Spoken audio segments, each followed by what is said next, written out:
प्रयागराज में चल रहे महाकुंभ मेले में यूट्यूबर पर चिमटा बरसाने वाले बाबा चर्चा में है। लोगों ने उनके गुस्से को देखा है, लेकिन किसी ने यह समझने की कोशिश नहीं की आखिर वो क्यों चिमटा मारते हैं। 9 साल से क्यों उन्होंने अपना एक हाथ हवा में उठाया है, उसकी क्या वजह है। अब तो लोग उनकी पिटाई को प्रसाद समझने लगे हैं। बाबा कहते हैं कि जवाब देने के बाद भी लोग बार बार एक ही सवाल कर परेशान करते हैं।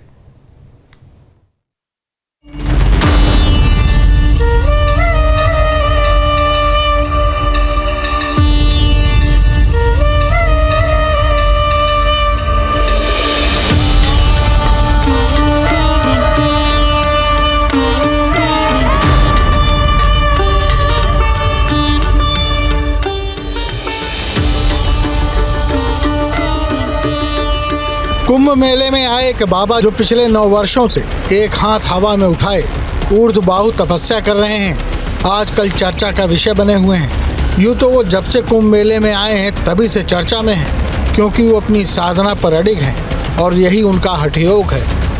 प्रयागराज के कुंभ मेला क्षेत्र में आवाहन अखाड़े से जुड़े ऊर्ध्वबाहु तपस्वी महाकाल गिरी जी हमारे साथ हैं। आप देखें तो उन्होंने पिछले 9 सालों से अपना एक हाथ जो है हवा में उठाया हुआ है और ये एक तरह का हठ योग होता है और इसमें पीड़ा भी होती है, लेकिन जगत के कल्याण के लिए कुछ अपने जो उद्देश्य हैं उनके लिए इस तरह की तपस्या महात्मा लोग करते हैं। उनसे बात करते हैं। महाराज जी, आप ये जो तपस्या कर रहे हैं इसको ऊर्ध्वबाहु तपस्या करते हैं, आखिर क्यों कर रहे हैं और किस तरह से इसकी शुरुआत हुई? गौ को रास्ते घोषी की जाए, वही है विश्व कल्याण हुई। तो आपको कितने साल हो गए महाराज जी इसको? हमको 9 वर्ष हो गए, 9 साल। और जीवन भर की तपस्या आकन जीवन भर हमारा पिंडदान हो जाते हैं, जीवन भर हम परिवार से अपने कुटुंब से मर जाते हैं, हमारा पूर्ण जन्म पूर्ण अवतार होते हैं। तो हमारा धर्म है अपनी माँ अपने गौ की रास्ते घोषी की जाए, यही आदेश है ऊपर से परमात्मा से। और हमको कुछ चाहिए नहीं, ना हमको शरीर की परवाह है। हमारा उद्देश्य एक ही है और जीवन भर बोलते रहेंगे, गौ को राष्ट्र घोषित की जाए। गौ को राष्ट्रमाता घोषित किया? हाँ वाह वाह।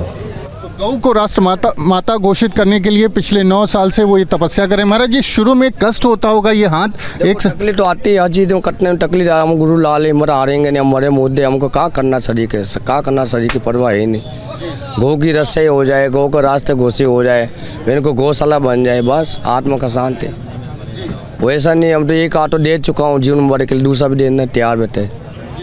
हाँ, गौ की रक्षा के लिए एक हाथ अपना दे चुके हैं, तपस्या कर रहे हैं, दूसरा भी देने को तैयार है। तो मरने के बाद शरीर को परवाह नहीं हमारा कोई परिवार नहीं, हमारा कोई रोने वाला है। भगवान ईश्वर है, गुरु महाराज है। लेकिन पिछले दिनों बाबा काफी जोर शोर से चर्चा में आ गए, पर इस बार अपने हठयोग के लिए नहीं बल्कि चिमटा योग के लिए। हुआ ये कि कुछ दिनों से कई यूट्यूबर इंटरव्यू के नाम पर उनसे अनाप शनाप सवाल पूछ रहे थे, उन्हें परेशान कर रहे थे। कई लोगों के सवालों को तो बाबा पचा गए, लेकिन जब बाबा के सब्र का बांध टूट गया तो बाबा ने अपना चिमटा उठा लिया और जड़ दिया यूट्यूबर को।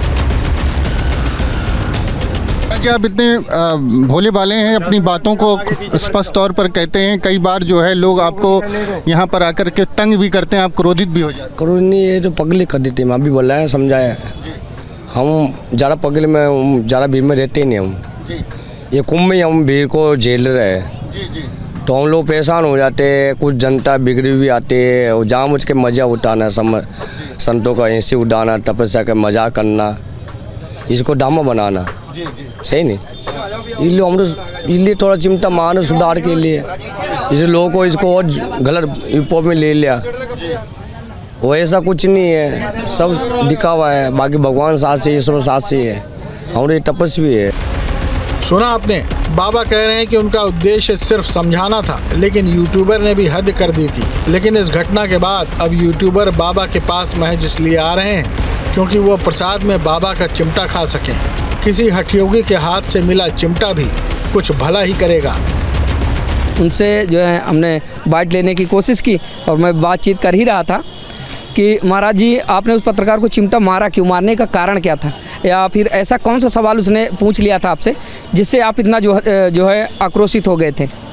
तो महाराज जी उसी सिलसिले पे बातचीत कर ही रहे थे कि धूने पर बहुत सारे लोग खड़े हो गए थे और वो जो है वीडियो बना रहे थे महाराज जी का।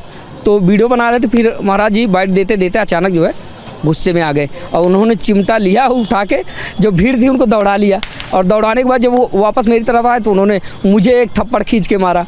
तो मैंने जो है महाराज जी से पूछा कि महाराज जी इसी तरह आपने उस पत्रकार को भी मारा था और मुझे भी आपने एक थप्पड़ इस बार मार दिया। बाद में उन्होंने जो है मुझसे अच्छे से बातचीत की और उन्होंने मुझे बताया भी, समझाया भी कि ऐसा है, देखिए बेटा इसको बुरा मत मानना, ये संतों का आशीर्वाद है, ये प्रसाद है। तो मैंने भी समझा कि हाँ ठीक है महाराज जी ऐसा। हालांकि उन्होंने कोई मतलब कि वैसे बुरे भाव से मुझे नहीं मारा, मारकर उन्होंने समझाने का प्रयास किया कि इसी तरह जैसे मैं आपको एक थप्पड़ मार दिया। अब ये लोग वीडियो बना रहे हैं, जो देखने वाले लोग हैं तो वीडियो बना के वायरल कर देते हैं, सनातन धर्म का दुष्प्रचार करते हैं, साधु संतों को बदनाम करने की कोशिश करते हैं कि संत समाज को जो है बदनाम करने की कोशिश करते हैं। तो ये कहीं ना कहीं उनका एक उद्देश्य था।